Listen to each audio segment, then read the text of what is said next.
Hey guys, welcome back to my YouTube channel. और ये Docker series की second video है। पहली वीडियो में हमने बात करी थी डॉकर के बारे में कि डॉकर क्यों इतना इम्पोर्टेंट है, कैसे ये हमारी लाइफ को आसान बनाता है, कैसे ये एक एप्लीकेशन शेयरिंग को इजी करता है, एक कंसिस्टेंट इन्वायरमेंट प्रोवाइड करता है हर एक लैपटॉप में, जिसकी वजह से हम एक एप्लीकेशन को किसी भी इन्वायरमेंट में, किसी भी ऑपरेटिंग सिस्टम में रन कर सकते हैं। डॉकर के सारे थ्योरेटिकल एस्पेक्ट के बारे में हमने पढ़ा था। और जैसा कि मैंने बोला था कि जो सेकंड वीडियो होगी उसमें हम प्रैक्टिकल इम्प्लीमेंटेशन के बारे में पढ़ेंगे। बट जब मैं प्रैक्टिकल इम्प्लीमेंटेशन के बारे में पढ़ाने के बाद सोच रहा था, तो मुझे लगा कि पहले आपको डॉकर फाइल के बारे में बताना चाहिए, क्योंकि डॉकर फाइल की अंडरस्टैंडिंग के बिना एक प्रैक्टिकल इम्प्लीमेंटेशन में डायरेक्ट जंप करना थोड़ा सा हार्ड होगा। तो इस वीडियो में हम डॉकर फाइल के बारे में बात करेंगे, इसके कोड के बारे में बात करेंगे कि हर एक लाइन क्यों लिखी पड़ी है, इसका इंपॉर्टेंस क्या है, और कैसे ये ज़रूरी है एक डॉकर इमेज को बिल्ड करने के लिए, एक डॉकर कंटेनर को रन करने के लिए। ठीक है। तो वीडियो को स्टार्ट करने से पहले मैं, जैसा कि लास्ट वीडियो में बोल रहा था, कि मेरी हर एक वीडियो अपनी पिछली वीडियो से कनेक्टेड होती है। तो अगर आप इन सारी सीरीज़ को मतलब सीक्वेंसली फॉलो करेंगे तो ही आपको ये वीडियो समझ में आएगी कि मैं इसमें क्या कहने की कोशिश कर रहा हूँ। अगर आप उन वीडियोस को नहीं देखेंगे तो आपके लिए थोड़ा सा मुश्किल होगा। तो इट्स योर विश कि आप उन सारी वीडियोस को पहले फॉलो करें, यहाँ पे फिर आएँ। और अगर आप नहीं करना चाहते तो आप इस वीडियो को तो भी देख सकते हैं, बट अगर समझ नहीं आएगा तो फिर वो आपकी पर्सनल प्रॉब्लम है। तो इसी नोट के साथ हम वीडियो को स्टार्ट करते हैं। तो सबसे पहले व्हाट इज़ डॉकर फाइल। इसके बारे में मैं आपको लास्ट वीडियो में ऑलरेडी बता चुका था कि जब भी हमको एक इमेज बनानी होती है, बेसिकली डॉकर इमेज बनानी होती है, तो उसके लिए हमको क्या लिखने पड़ते हैं, कुछ रूल्स लिखने पड़ते हैं। क्या लिखने पड़ते हैं? रूल्स लिखने पड़ते हैं। एक मिनट, मैं इसको क्लोज कर देता हूँ, दूसरे वाले को। हाँ, इस वाले को, ठीक है। तो बेसिकली जब भी हमको एक इमेज बनानी पड़ती है, तो उस इमेज को बनाने के लिए हमको एक डॉकर फाइल बनानी पड़ती है, जैसा कि आप यहाँ देख सकते हैं। इसका नाम डॉकर फाइल ही रहता है हर जगह पे। और इस डॉकर फाइल के अंदर जो भी हम इंस्ट्रक्शन लिखते हैं, वही इंस्ट्रक्शन कन्वर्ट होके जाती हैं और एक इमेज बनाती है। और इस इमेज को, मतलब उस इमेज को ही आप एक कंटेनर के अंदर रन करते हैं। तो इन सिंपल वर्ड्स, जो भी आप यहाँ पे लिखेंगे, जो भी आप यहाँ पे लिखेंगे, वो एक इंस्ट्रक्शन होगी डॉकर के लिए कि भैया इस पर्टिकुलर इंस्ट्रक्शन के साथ एक इमेज बना दो। और वही image in the and container के अंदर रन होने वाली है। तो अगर आपने यहाँ पे इंस्ट्रक्शन ही गलत लिखी है, तो इमेज ही गलत बनेगी और वो image in the and container के अंदर रन होगी तो प्रॉब्लम देगी। तो सबसे ज़रूरी है कि एक सही डॉकर फाइल को लिखना। ठीक है। तो हम इसको लिखना सीखेंगे। तो सबसे पहले स्टार्ट करते हैं, जैसा कि आपको मैंने बोल दिया कि डॉकर फाइल को आप अपने वो जो भी कोड का स्ट्रक्चर होता है उसी के अंदर लिखते हैं। फॉर एग्जांपल, जैसे कि आपको याद होगा कि मैंने इनिशियल कुछ वीडियोस में एक प्रोजेक्ट बनाया था, जिस प्रोजेक्ट के अंदर हमने ट्रेन के प्राइस को प्रिडिक्ट किया था। ठीक है। और मैं आपको दिखा भी सकता हूँ, ये हमारी उसकी फ्लास्क की फाइल थी और ये हमारी उसकी एचटीएमएल की फाइल थी। और मैंने आपको शायद इसको रन करके भी दिखाया था। इसको रन करने की प्रोसेस भी मैंने आपको बताई थी, क्या था? Python app dot p y. अगर सब कुछ सही है तो ये रन करना चाहिए। मैं एंटर मार देता हूँ, इसको रन करके दिखाता हूँ आपको एक बार। ठीक है, ये रन हो चुका है। तो बेसिकली इसको मैं खोलूँगा तो देखो, ये ट्रेन प्राइस प्रिडिक्शन रेडी है। और जैसे हम यहाँ पे क्लिक करते थे तो हमको ये ट्रेन का प्राइस प्रिडिक्ट करके बता देता था। तो हमने ये जो पर्टिकुलर एप्लीकेशन है, इसको बिल्ड किया था किसकी हेल्प से? पाइथन की हेल्प से, फ्लास्क लाइब्रेरी की हेल्प से, एक मशीन लर्निंग पाइपलाइन की हेल्प से और एचटीएमएल कोडिंग से। ठीक है। अब मेरे को जो डॉकर फाइल बनानी है ना, क्या कहते हैं, इसी फाइल स्ट्रक्चर के अंदर बनानी है। जैसा कि आप देख सकते हैं कि इस पर्टिकुलर फोल्डर के अंदर, ये रहा, इस पर्टिकुलर फोल्डर के अंदर ये सारी फाइल है और इसी के अंदर आपको दिखेगी एक डॉकर फाइल भी मैंने क्रिएट करी है। ठीक है। तो इसी डॉकर फाइल को हम अंडरस्टैंड करने की कोशिश करेंगे कि एक एक इंस्ट्रक्शन है क्या। तो मैंने इसका ना ऑलरेडी एक स्क्रीनशॉट ले लिया है और मैंने इसको पेस्ट किया है इसके अंदर। तो मैं इसमें से आपको समझाते जाऊंगा। ठीक है। तो सबसे पहले सबसे फर्स्ट लाइन पे चलते हैं। मेरी पेंसिल ये रही। ठीक है। इसको मिटाते हैं। तो सबसे पहले हम सबसे फर्स्ट लाइन समझते हैं कि क्या लिखा पड़ा है। फ्रॉम पाइथन 3.12 स्लैश स्लैश नहीं, आई डोंट नो इसको क्या कहते हैं, मैं भूल गया अभी फिलहाल के लिए। बस ये समझो कि क्या लिखा पड़ा है, फ्रॉम पाइथन। इस वाले कोड को हम समझने की कोशिश कर रहे हैं। ठीक है। तो इसमें जो फ्रॉम है, फ्रॉम ये जो पहला वर्ड है, ये तो एक कीवर्ड है। बेसिकली कीवर्ड आपको पता होंगे जिसको हम चेंज नहीं कर सकते। और ये डॉकर की हेल्प करता है कि कोड की स्टार्टिंग कहाँ से हो रही है, और बेसिकली जो इमेज बनेगी उसकी स्टार्टिंग कहाँ से करनी है। ठीक है।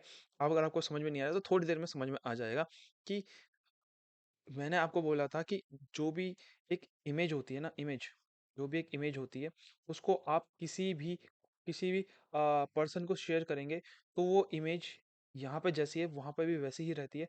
और ये अगर आपके लैपटॉप पे क्या कर रही है, रन कर रही है, तो ये उसके लैपटॉप पे भी क्या करेगी, रन करेगी। ठीक है। ये मैंने आपको शायद लास्ट वीडियो में बताया था कि इमेज का सबसे बड़ा एडवांटेज यही होता है कि इमेज हर जगह पे सेम ही फंक्शन करती है, क्योंकि इमेज के अंदर वो सारी चीज़ें होती हैं जो हमें चाहिए उस कोड को रन करवाने के लिए। समझ में आया थोड़ा बहुत कि इस इमेज के अंदर क्या होगा, इस इमेज के अंदर क्या होगा। बेसिकली एक इसके अंदर होगा एक पाइथन का कोड। ठीक है। एक पाइथन का कोड, एक किसका कोड होगा, एचटीएमएल का कोड, एचटीएमएल का कोड, और भी अदर लाइब्रेरीज वगैरह। ये सारी चीज मिलके ही क्या बनाती थी, एक इमेज बनाती थी। तो इस इमेज के अंदर ऑलरेडी वो सारी चीजें हैं जो इसको चाहिए एप्लीकेशन को रन कराने में। ठीक है, बहुत सिंपल। तो अगर मैं इस इमेज को दूंगा किसी ऐसे बंदे को जिसके लैपटॉप में ना, किसी ऐसे बंदे को, फ्रेंड को या किसी भी को जिसके लैपटॉप में पाइथन ही नहीं है, पाइथन है ही नहीं, तो क्या ये इमेज उस पर रन करेगी, क्या ये इमेज उस पर रन करेगी? बहुत सिंपल सा क्वेश्चन है कि क्योंकि इसको मैंने बिल्ड किया था किसकी हेल्प से, पाइथन लैंग्वेज की हेल्प से। तो क्या ये किसी ऐसे पर्सन के लैपटॉप पर रन करेगी जिसके लैपटॉप में पाइथन है ही नहीं? तो इसका आंसर है हाँ, बिल्कुल करेगी। कैसे करेगी? क्योंकि ये इमेज के अंदर ऑलरेडी एक पाइथन इंस्टॉल होगा। ठीक है। और वो कैसे इंस्टॉल होगा, क्योंकि आपने डॉकर फाइल में ये लिखा हुआ है। ठीक है। जो पहली लाइन है कोड की ना, फ्रॉम पाइथन 3.12, इसका मतलब ही ये है कि हम डॉकर को बोल रहे हैं कि जब भी एक आप इमेज बनाओगे इसमें सबसे पहले एक पाइथन का इन्वायरमेंट बनाओ, पाइथन को इंस्टॉल करो। किसको इंस्टॉल करो? पाइथन को इंस्टॉल करो। तो क्योंकि आपने डॉकर फाइल में, क्योंकि आपने डॉकर फाइल में पहला ही कोड क्या लिखा हुआ है कि भैया फ्रॉम पाइथन, फ्रॉम पाइथन। तो जब भी डॉकर क्या करेगा, डॉकर एक इमेज बनाएगा। क्या बनाएगा? एक इमेज किसी भी एप्लीकेशन के लिए, किसी भी एप्लीकेशन। बेसिकली यहाँ पे वही प्राइस प्रिडिक्शन की एप्लीकेशन है, प्राइस प्रिडिक्शन की एप्लीकेशन है, प्राइस प्रिडिक्शन की एप्लीकेशन है। ठीक है। यहाँ पे जो भी इमेज बनाएगा उसकी सबसे पहले वो क्या करेगा, इस इमेज के अंदर पाइथन को इंस्टॉल करेगा। किसको इंस्टॉल करेगा? पाइथन को इंस्टॉल करेगा। तो अब वो प्रॉब्लम सॉल्व हो गई कि अगर मैं इस इमेज को किसी ऐसे बंदे को भी दूंगा जिसके लैपटॉप में पाइथन है ही नहीं, तो भी ये इमेज रन करेगी, क्योंकि इस इमेज के अंदर एक इनबिल्ट पाइथन है। समझ में आया पहले लाइन का मतलब? बहुत सिंपल था। ठीक है। तो मेरे ख्याल से आप समझ पा रहे होंगे कि पाइथन यहाँ पे क्यों लिखा हुआ है और 3.12 क्यों लिखा हुआ है। ये भी मैंने आपको लास्ट वीडियो में बताया था कि हमें वही वर्जन चाहिए पाइथन का जिस वर्जन पे मैंने उस पर्टिकुलर कोड को लिखा था। अगर मैंने अपने कोड को पाइथन 3.12 में लिखा था तो मैं चाहता हूँ यही वर्जन उस इमेज के अंदर भी जाए, क्योंकि वो इमेज के अंदर जो कोड है वो वही है जो मैंने लिखा है। पता नहीं आप समझ पा रहे हैं कि कंफ्यूज हो जा पा रहे हैं। ठीक है। तो आपको स्पेसिफिकली यहाँ पे उस वर्जन का नाम लिखना पड़ता है जिस वर्जन को यूज करके आपने कोड लिखा था। उसके बाद आ गया ये स्लैश, स्लैश, फिर से स्लैश बोल रहा हूँ मैं, स्लिम।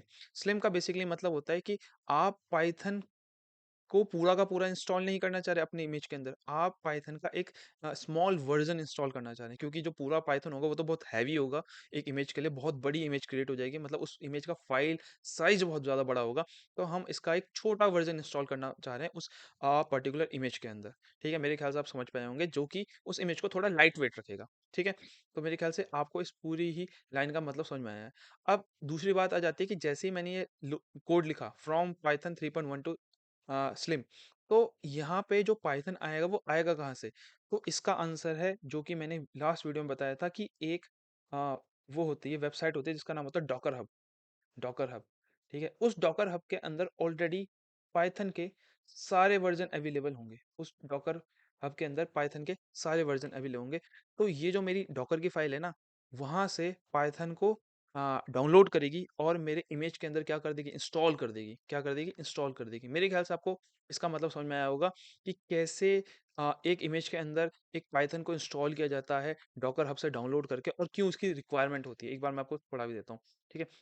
तो जो फ्रॉम इंस्ट्रक्शन है वो बेस इमेज बनाती है। ठीक है, हमेशा हमको किसी भी डॉकर फाइल को फ्रॉम से ही स्टार्ट करना पड़ता है, क्योंकि फ्रॉम से स्टार्ट करने के बाद हम उसके अंदर वो इंस्टॉल करेंगे जिस लैंग्वेज के अंदर हमने वो कोड लिखा है, बेसिकली जिस इन्वायरमेंट में हमने वो कोड लिखा हुआ है। ठीक है, तो जैसे कि आपको अगर पाइथन लिखा है तो पाइथन लिखेंगे, नहीं तो नोड लिख देंगे, नहीं तो जावा लिखेंगे। डॉकर क्या करता है, इस बेस इमेज को, मतलब इस जो भी आपने लिखा पड़ा है इसको डॉकर हब से पुल करता है और क्या करता है, आपके लेयर बना देता है एक, बेसिकली एक उस इमेज के अंदर इंस्टॉल कर देता है। इन सिंपल वर्ड इंस्टॉल कर देता है, बस आपको इतना पता होना चाहिए। ठीक है, तो फ्रॉम का मतलब क्या है कि हमारे इस पूरे कोड का स्टार्टिंग यहाँ से होनी चाहिए। जैसे फ्रॉम आपको पता होगा ना, अगर मैं कहीं बोल दूं कि फ्रॉम दिल्ली टू मुंबई, तो कहाँ से स्टार्ट कर रहे हैं हम, दिल्ली से स्टार्ट कर रहे हैं, कहाँ जा रहे हैं, मुंबई में। तो यहाँ पे फ्रॉम का मतलब क्या है, से। तो यहाँ पे फ्रॉम यही बोल रहा है कि पाइथन के 3.1 वर्जन से स्टार्ट करो इस पूरी डॉकर फाइल का। ठीक है, ये बात समझ में आ गई, गुड। तो सबसे पहले हमने लाइन क्या लिखी, सबसे पहले हमने लाइन क्या लिखी कि पाइथन को इंस्टॉल करो, पाइथन को क्या कर दो, इंस्टॉल कर दो, और पाइथन का भी स्लिम वर्जन इंस्टॉल करना है। कौन सा वर्जन, स्लिम वर्जन। अब सेकंड, मैंने आपको बताया था कि जो इमेज होती है वो रन होती है कंटेनर के अंदर। किसके अंदर होती है, कंटेनर के अंदर। तो ये जो मेरा है कंटेनर, ठीक है, बेसिकली मैंने कंटेनर आपको बना के दिखाया था पिछली क्लास में। एक्चुअल में ऐसा नहीं दिखता, बस हम फिलहाल विजुअलाइजेशन के लिए बना लेते हैं ताकि थोड़ा कॉन्सेप्ट को आसान करें। इसके अंदर है मेरी एक पाइथन की लेयर, पाइथन की इमेज। इसको बेस इमेज भी बोल सकते हो, लेयर भी बोल सकते हो। ठीक है, पाइथन की लेयर। ठीक है, अब इसी कंटेनर के अंदर मुझे एक क्या बनानी पड़ेगी, एक वर्किंग डायरेक्टरी बनानी पड़ेगी। क्या बनानी पड़ेगी, एक वर्किंग डायरेक्टरी। डायरेक्ट किसके अंदर, इस कंटेनर के अंदर। ठीक है, बेसिकली मैं ये कहना चाह रहा हूँ कि इस कंटेनर के अंदर ना मैंने पाइथन को तो इंस्टॉल कर दिया है, लेकिन पाइथन को इंस्टॉल करने के बाद मेरे को जितनी भी फाइल्स डालनी है वो किसी एक पर्टिकुलर फोल्डर के अंदर ही तो डालनी पड़ेगी। फोल्डर का मतलब आप समझ में आ रहा है ना, जैसे मेरा पूरा ये लैपटॉप है, ये पूरे लैपटॉप में कहीं ना कहीं पाइथन इंस्टॉल है। पर क्या मैं कहीं भी किसी भी रैंडमली फाइल को क्या कहते हैं, बना सकता हूँ और लिख सकता हूँ कोड, नहीं, ऐसा नहीं होता ना। हम क्या करते हैं, इस पूरे लैपटॉप के अंदर एक फाइल बनाते हैं, उस फाइल के अंदर हम बाकी सारे की सारी फाइल्स रखती हैं। तो एक पर्टिकुलर स्ट्रक्चर फॉलो होता है ताकि हमको आसानी हो अ, ये डिटेक्ट करने में कि हर एक फाइल क्यों यहाँ पे रखी गई है। जैसे इसको मैंने नाम दिया यूट्यूब, क्यों दिया, क्योंकि मेरे को पता था कि इसके अंदर मैं वो फाइल्स रखूंगा जो भी यूट्यूब से रिलेटेड होंगी। तो वैसे ही फिर इसके अंदर मैंने अपना पूरा का पूरा प्रोजेक्ट बिल्ड किया जो कि मैं आपको वीडियो में दिखा रहा हूँ। तो वैसे ही ना हमको इस कंटेनर के अंदर जो भी हम कंटेनर बना रहे हैं, इसके अंदर भी हमको एक फोल्डर बनाना पड़ेगा। बेसिकली एक वर्किंग डायरेक्टरी बनानी पड़ेगी, उस वर्किंग डायरेक्टरी के अंदर ही होंगी बाकी सारी फाइल्स जो भी हम उसके अंदर सेव करेंगे, बस सिंपल। तो सेकंड लाइन का मतलब यही होता है। ठीक है, यहाँ पे जो लिखा है ना, वर्किंग डायरेक्टरी, तो इसका मतलब क्या है कि उस कंटेनर के अंदर जिसके अंदर हमने पाइथन को इंस्टॉल किया है, ठीक है, उसके अंदर एक वर्किंग डायरेक्टरी बना दो, बेसिकली एक फोल्डर बना दो जिसका नाम क्या होगा, माई ऐप होगा इसका नाम। ठीक है, आप इस माई ऐप की जगह कोई भी नाम लिख सकते हैं, जो भी आप नाम देना चाहे उस पर्टिकुलर फोल्डर को। ठीक है, तो इसको भी एक बार हम देख लेते हैं। तो ये रहा। ठीक है, तो sets the working directory in the container, any subsequent command will be executed related to this directory. कोई भी आप कमांड देंगे तो वो इसी डायरेक्टरी के लिए होगा। ठीक है, अगर नहीं समझ में आ रहा तो थोड़ा बहुत बाद में समझ में आएगा। ठीक है, it helps the application organise and ensure that all the operation happens in a predictable directory. मतलब जो भी काम होगा इसी डायरेक्टरी के अंदर होने वाला है, बहुत सिंपल। ठीक है, आप इसका कुछ और नाम दे सकते हैं, you can change the name. ठीक है, कुछ भी नाम रख सकते हैं। तो दो पर्टिकुलर लाइन का मतलब आपको समझ में आया होगा कि सबसे पहली लाइन क्या बता रही है, ठीक है, और दूसरी लाइन क्या बता रही है। इसको और इसको हमने समझ लिया। ठीक है, अब क्या कहते हैं, आ जाते हैं requirement dot T x T पे। अब requirement dot T x T होता क्या है, इसको हम समझते हैं। बेसिकली क्या होता है कि ना, जैसे मैंने ये पूरी की पूरी क्या बनाई, प्रोजेक्ट बनाया। अब इस प्रोजेक्ट के अंदर हमने बहुत सारी लाइब्रेरीज को क्या करा था, इंस्टॉल किया था। जैसे फ्लास्क हो गया, जॉबलिव हो गया, पांडास हो गया। ठीक है, ये सारी लाइब्रेरीज को क्या कहते हैं कि अगर मैं कंटेनर के अंदर नहीं डालूंगा, किसके अंदर नहीं डालूंगा, कंटेनर के अंदर। जैसे मैं आपको समझाने की कोशिश करता हूँ यहाँ पे इसको। ठीक है, मैं क्या बोल रहा था, ये मेरा कंटेनर है। ठीक है, इसके अंदर हमने पाइथन को तो इंस्टॉल कर दिया। ठीक है, पाइथन को हमने क्या कर दिया, इंस्टॉल कर दिया। लेकिन मेरे जो कोड है उसमें केवल पाइथन ही थोड़ी ना है, पाइथन की और भी तो लाइब्रेरीज हैं। ठीक है, पाइथन की और भी तो लाइब्रेरीज हैं, जैसे कि फ्लास्क है, आपने देखा, पांडास है, जॉबलिब है। ठीक है, तो क्या मैंने इन लाइब्रेरीज को इस कंटेनर के अंदर इंस्टॉल किया, अभी तक तो नहीं किया। तो क्या मेरा कोड रन करेगा इस कंटेनर के अंदर? नहीं। मेरे को पाइथन को इंस्टॉल करने के अलावा इन सारी लाइब्रेरीज को भी क्या करना पड़ेगा? इंस्टॉल करना पड़ेगा। और उसी को इंस्टॉल करने के लिए एक requirement dot T x T file हम लिखते हैं। बेसिकली मैंने इस पर्टिकुलर प्रोजेक्ट में अभी लिखी नहीं है। आप सिंपली इसको यहाँ पे ऐसे करके आप इसका नाम देंगे requirements dot T x T करके आप एक फाइल लिखेंगे, और इसके अंदर आप वो सारी लाइब्रेरीज लिख देंगे जो कि आपने प्रोजेक्ट को बनाने के टाइम पे इस्तेमाल करी थी। जैसे अगर मैंने फ्लास्क का इस्तेमाल किया तो मैं लिख दूंगा फ्लास्क। ठीक है, उसके बाद मैंने अगर जॉब लिब का इस्तेमाल किया तो मैं लिख दूंगा जॉब लिब। ठीक है, जॉब लिब। उसके बाद मैंने किसका इस्तेमाल किया, अगर पांडास का किया तो मैं लिख दूंगा पांडास। तो ऐसे जितनी भी लाइब्रेरीज का मैंने इस्तेमाल किया है, मेरे को उन सारी लाइब्रेरीज को इस requirement dot T x T file के अंदर ही क्या लिखना पड़ेगा, लिखना पड़ेगा, सेव करना पड़ेगा। कंट्रोल सेव कर लेते हैं हम, सेव करना पड़ेगा। ठीक है, तो जब मैं वो फाइल को लिख लूंगा, जब मैं उस फाइल को लिख लूंगा, तो मैं अपनी डॉकर फाइल को बोलूंगा कि भाई मैंने ना क्या करा है कि रिक्वायरमेंट टीएक्सटी फाइल ऑलरेडी लिख रखी है, जिसके अंदर वो सारी लाइब्रेरीज हैं। तुम बस उस फाइल को ना कॉपी कर लो कंटेनर के अंदर। क्या बोला, बहुत समझ में आया? कि जब मैंने प्रोजेक्ट बनाया, प्रोजेक्ट बनाया, ठीक है, कहाँ गया, ये रहा विजुअल कोड, ये रहा। जब मैंने प्रोजेक्ट बनाया ये ट्रेन का प्राइस प्रोडिक्शन वाला, इसके अंदर मैंने जो भी लाइब्रेरीज का इस्तेमाल किया, ये पाइपलाइन एरी, ठीक है, और ऐप डॉट पी वाई, ये रहा, मतलब जितनी भी ये फाइल्स हैं इसके अंदर मैंने जिस भी लाइब्रेरी का इस्तेमाल किया होगा, मैं उन सारी लाइब्रेरीज का नाम किस में रख दूंगा, इस रिक्वायरमेंट टी में लिख दूंगा। और ये रिक्वायरमेंट टी इसी फाइल स्ट्रक्चर के अंदर है। तो मेरी ये जो डॉकर फाइल है ना, इस डॉकर फाइल को पता चल जाएगा कि उसको ये वाली जो फाइल है रिक्वायरमेंट टीएक्सटी, इसको कॉपी कर लेना है पूरा का पूरा। अब जैसे ही इसको कॉपी कर लेगी ना, तो वैसे ही डॉकर को पता चल जाएगा कि यार इस कोड को रन करने के लिए ना ये सारी लाइब्रेरीज की रिक्वायरमेंट है। ठीक है, बहुत सिंपल, समझ में आया? ठीक है, तो हमने इसको कॉपी कर लिया। अब इसमें एक और चीज़ है कि कॉपी का मतलब तो आपको समझ में आ गया होगा कि इस फाइल को इस कंटेनर के अंदर कॉपी करना है। रिक्वायरमेंट्स का मतलब भी समझ में आया होगा कि आपको ये रिक्वायरमेंट टीएक्सटी है, इसके अंदर ये जो है ना, ये जो लास्ट में डॉट है, तो बेसिकली ये बताने की कोशिश कर रहा है कि ये जो फाइल है ना रिक्वायरमेंट टीएक्सटी, इस फाइल को कॉपी तो करना है, लेकिन किस डायरेक्टरी के अंदर करना है, जो डायरेक्टरी आपने ऊपर बनाई थी। कौन सी बनाई थी? ये वाली डायरेक्टरी। मैंने आपको जस्ट पहले बताया था कि हम क्या बनाना चाहते हैं, एक फोल्डर बनाना चाह रहे थे, एक डायरेक्टरी बनाना चाह रहे थे हमने उस कंटेनर के अंदर। तो उस कंटेनर के अंदर ही क्या, इस फोल्डर के अंदर, इस डायरेक्टरी के अंदर मेरी जो ये वाली फाइल है ना, ये कॉपी हो जाने वाली है। तो ये जो डॉट है ना, इसी को इसी करंट वर्किंग डायरेक्टरी को रिप्रेजेंट करता है। ठीक है, उम्मीद करता हूँ मैं आपको समझा पाया हूँगा कि इस कॉपी रिक्वायरमेंट डॉट टी का मतलब क्या होता है। बेसिकली सिंपली ये क्या करता है, बस हमारी जो रिक्वायरमेंट डॉट टी वाली फाइल है, इसको कॉपी कर देता है किसके अंदर, करंट डायरेक्टरी के अंदर। करंट डायरेक्टरी मतलब वही जिसका नाम आपने ऊपर दिया था, माई ऐप, या फिर जो भी आपने नाम दिया था उसके अंदर कॉपी कर देता है। ठीक है, तो ये तीन लाइन आपको समझ में आई होगी। अब आ जाता है हमारा run P I P install. ठीक है, इसको मैं फिर से आपको यही दिखाता हूँ, ये रही अगली लाइन ऑफ कोड, ये रही। ठीक है, अब ये क्या कहने की कोशिश कर रहा है, देखो बहुत सिंपल है कि जो हमने ये लाइब्रेरीज थी, क्या ये मैंने लाइब्रेरीज को अपने कंटेनर के अंदर इंस्टॉल किया था? नहीं। मैंने सिर्फली क्या किया था, मैंने सिर्फ डॉकर को बोला था कि इस पूरी फाइल को ही कॉपी कर दो, किसके अंदर, कंटेनर के अंदर। अब इस फाइल के अंदर जो लाइब्रेरीज लिखी हुई हैं उसको मेरे को इंस्टॉल भी तो करना होगा, क्योंकि मेरे कोड को रन करने के लिए वो सारी लाइब्रेरीज चाहिए, तो उन सारी लाइब्रेरीज को इंस्टॉल करना पड़ेगा। इसीलिए मैं बोलता हूँ कि पीआईपी से, कि पीआईपी जितनी भी लाइब्रेरीज मैंने इस रिक्वायरमेंट टीएक्सटी फाइल के अंदर लिखी हैं, उसको क्या कर दो, इंस्टॉल कर दो मेरे कंटेनर के अंदर।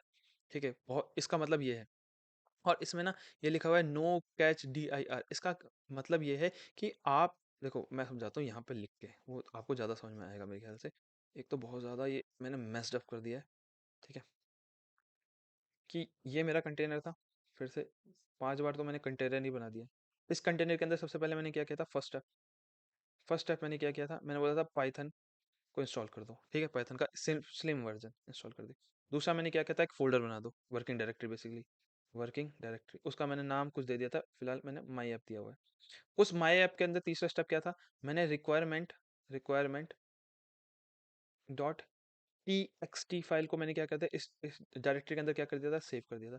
अब फोर्थ पॉइंट में क्या बोल रहा हूँ, मैं बोल रहा हूँ पीआईपी से, पीआईपी इस रिक्वायरमेंट टेक्स्ट के अंदर जो भी लाइब्रेरीज है ना, लाइब्रेरीज, उसको इसी कंटेनर के अंदर क्या कर दो, इंस्टॉल कर दो। क्या कर दो, इंस्टॉल कर दो। बट जब मेरी पीआईपी क्या करेगा ना, इंस्टॉल करना जाएगा ना, पहले तो पीआईपी क्या करता है, उन सारी लाइब्रेरी को डाउनलोड करेगा। और फिर डाउनलोड करके क्या करेगा, उसको इंस्टॉल करेगा। तो क्या मेरे को वो डाउनलोड पैकेजेस चाहिए अपनी इमेज के अंदर, मतलब अपने कंटेनर के अंदर, बेसिकली इसके अंदर, इमेज बोलो कंटेनर बोलो, इसके अंदर क्या मेरे को वो पैकेजेस चाहिए? नहीं चाहिए। एक बार वो ऑलरेडी इंस्टॉल हो गए तो मेरे को उस पैकेज की जरूरत ही क्या है? वो तो मेरे इस इमेज को या कंटेनर को बहुत ज़्यादा हैवी बनाएंगे ना। मतलब आप समझ पा रहे होंगे कि किसी भी सॉफ्टवेयर को आप डाउनलोड करते हो तो पहले उसकी एक EXE फाइल आती है, और एक बार आपने उस क्या कहते हैं डाउनलोडेड फोल्डर की EXE फाइल को क्या कर दिया, इंस्टॉल कर दिया, क्या कर दिया, इंस्टॉल कर दिया, तो वो तो कंप्यूटर में ऑलरेडी प्रेजेंट हो गया ना, कंप्यूटर में हर जगह अवेलेबल है। तो क्या आपको ये EXE फाइल वाली फाइल अब और चाहिए? नहीं चाहिए, क्योंकि आपने डाउनलोड कर लिया। ठीक है, तो इसको आप क्या कर देते हो, डिलीट कर देते हो। डिलीट क्यों करते हैं? ताकि हमारे कंप्यूटर में क्या हो, थोड़ा सा स्पेस खाली हो जाए। तो ठीक वैसे ही यहाँ पे हम लिखते हैं नो कैचे DIR। इसका मतलब ये है कि एक बार भाई PIP से हम बोल रहे हैं कि इस रिक्वायरमेंट TXT में जो भी फाइल है उसको डाउनलोड कर लो, पैकेज को, उसको इंस्टॉल कर लो, और उसके बाद जो पैकेज है ना उसको हटा दो, उसको मतलब उसकी हमें अब कोई रिक्वायरमेंट है नहीं, हमारे कंटेनर या इमेज को थोड़ा हल्का बना दो। ठीक है, ये हो गया। चलो इतना काम हो गया। अब इसका क्या मतलब है, कॉपी डॉट और एक और डॉट। तो अब मेरी जो ये फाइल है ना, ये मतलब बेसिकली कंटेनर है। इसमें मैंने क्या क्या कर दिया, पाइथन को इंस्टॉल कर दिया, डायरेक्टरी बना दी, लाइब्रेरीज की रिक्वायरमेंट TXT कर दी, उस लाइब्रेरी को इंस्टॉल भी कर दिया। बट अभी तक इसके अंदर क्या मेरा जो फ्लास्क का कोड है वो मैंने इसके अंदर डाला? नहीं डाला। मैंने इसके अंदर HTML का कोड डाला? नहीं डाला। क्या मैंने इसके अंदर अपनी मशीन लर्निंग पाइपलाइन का कोड डाला? नहीं डाला। तो मैंने इसके अंदर कुछ भी तो नहीं डाला। तो इन सारी फाइल को उस कंटेनर के अंदर मेरे को कॉपी करना पड़ेगा, उसी के लिए ये कोड लिखा जाता है कॉपी। ये जो कॉपी का मतलब है, बेसिकली इसका मतलब है कि हम डॉकर को, फाइल को बोल रहे हैं कि कॉपी कर दो, किसको, सारी की सारी फाइल्स को। पहले डॉट का मतलब है सारी की सारी फाइल्स। कौन सी फाइल्स? ये जितनी भी फाइल इस करंट डायरेक्टरी में प्रेजेंट है, इसको कॉपी कर दो, किसके अंदर? दूसरा डॉट बता रहा है इस डायरेक्टरी के अंदर, जो कि हमने यहाँ पे लिखा हुआ है। समझ में आ रहा है कि जो पहला डॉट है वो बता रहा है इस वाली डायरेक्टरी से जो लैपटॉप में है, दूसरा वाला डॉट बोल रहा है कि डॉकर के अंदर, इस वाली डायरेक्टरी के अंदर। अगर मैं आपको लिख के समझाऊं तो आपको समझ में आएगा। हम्म, ये रहा। ठीक है, तो इसके अंदर जो पहला वाला डॉट है वो बोल रहा है, अरे क्या हो रहा है इसको, जो पहला वाला डॉट है वो बोल रहा है ऑल फाइल्स जो कि मेरे लैपटॉप में प्रेजेंट है उस फोल्डर के अंदर, उसको कॉपी कर लो और उसको दे दो दूसरे वाले डॉट। दूसरा डॉट मतलब उस लोकेशन में, उस लोकेशन को जो कि मैंने कंटेनर के अंदर बनाया था। कौन सा बनाया था लोकेशन? ये वाली। तो इससे क्या होगा ना, मेरी जो जितनी भी फाइल्स होंगी वो क्या होंगी, कहाँ गया, ये रहा। जितनी भी ये वाली फाइल्स होंगी ये सारी की सारी कॉपी हो जाएंगी कंटेनर के अंदर। अब आप समझ में आ रहा होगा कि हमने पाइथन को इंस्टॉल कर लिया, डायरेक्टरी बना दी, रिक्वायरमेंट TXT वाली फाइल को इसमें कॉपी कर दिया, उन सारी लाइब्रेरी को इंस्टॉल कर दिया, और मेरी ये सारी की सारी फाइल्स भी अब उसके अंदर प्रेजेंट है। किसके अंदर प्रेजेंट है? इस डायरेक्टरी के अंदर प्रेजेंट है। अब मुझे क्या करना है, यहाँ पे लिखना होता है एक्सपोज 5000। इसका मतलब क्या है, बेसिकली ये एक पोर्ट असाइन कर देता है किसको, उन एप्लीकेशन को। इसको एक बार मिटो देता हूँ क्योंकि बहुत ज़्यादा हैवी हो गया सही में, कंटेनर बना बना के बहुत ज़्यादा ही इसने जगह ले ली है।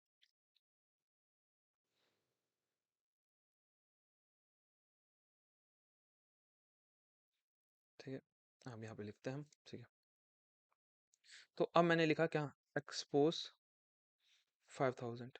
तो बेसिकली इसका मतलब ये होता है कि जो भी उस कंटेनर के अंदर हमने एप्लीकेशन बनाई है ना, एप्लीकेशन एप्लीकेशन अगर उस एप्लीकेशन से किसी को भी बात करनी है इस इस कंटेनर के अंदर, तो वो जो एप्लीकेशन है वो 5000 पोर्ट एड्रेस के अंदर अवेलेबल होगी।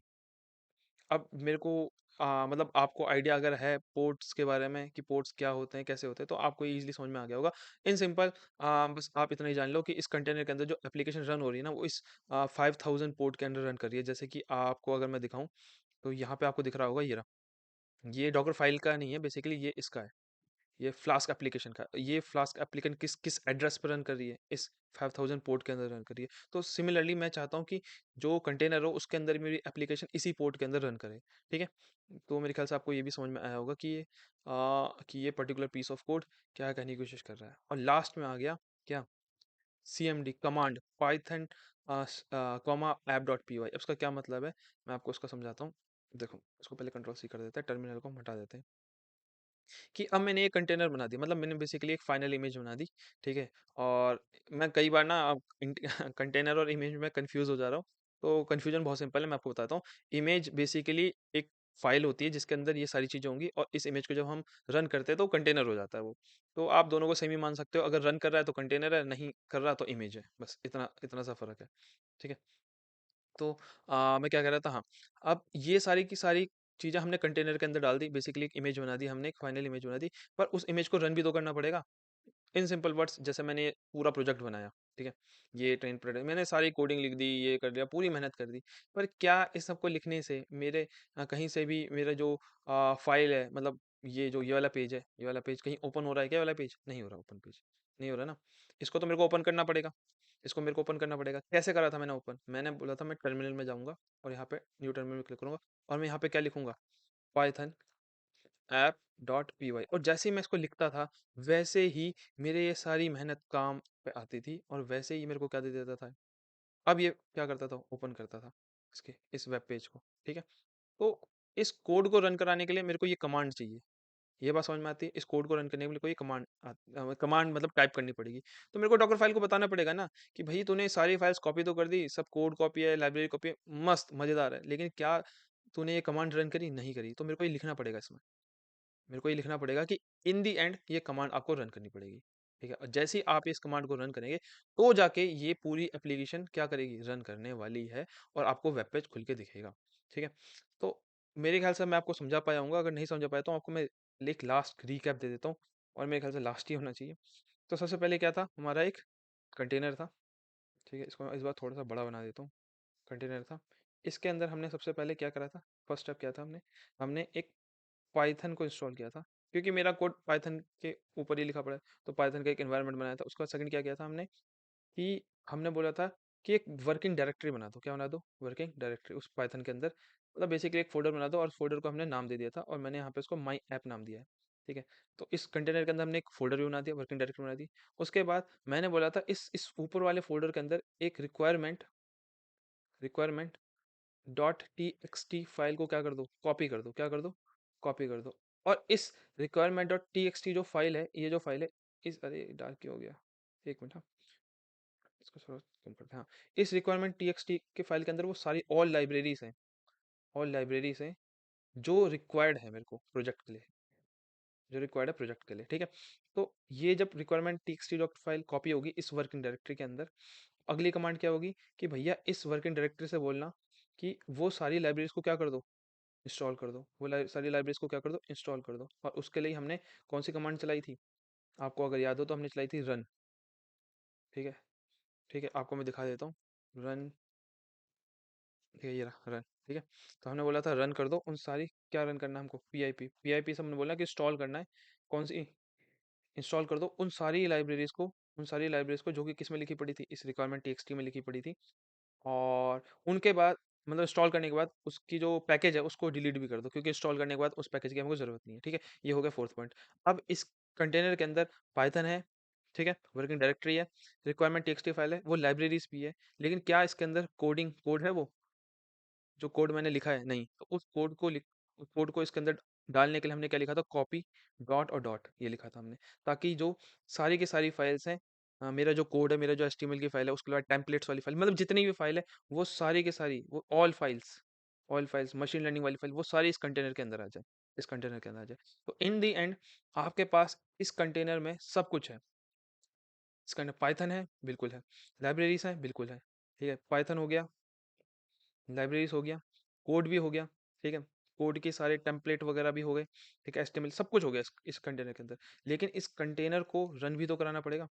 इस कंटेनर को बोलना पड़ेगा रन, और रन करने के लिए कौन सी कमांड टाइप करनी पड़ती थी हमको, हमको पता है ऑलरेडी कौन सी कमांड टाइप करनी पड़ती है। हमको बोलना पड़ता था Python app dot p y. तो इसीलिए वो लास्ट की लाइन लिखी गई थी, ताकि जब ये पूरा कंटेनर बिल्ड हो जाए, जब ये बेसिकली पूरी इमेज बिल्ड हो जाए, तो क्या हो कि वो कोड आराम से वेब पेज को ओपन कर दे, इसलिए लास्ट की कमेंट लिखी जाती है। तो मेरे ख्याल से मैं आपको इस डॉकर फाइल की हर एक लाइन का मतलब समझा पाया हूँगा।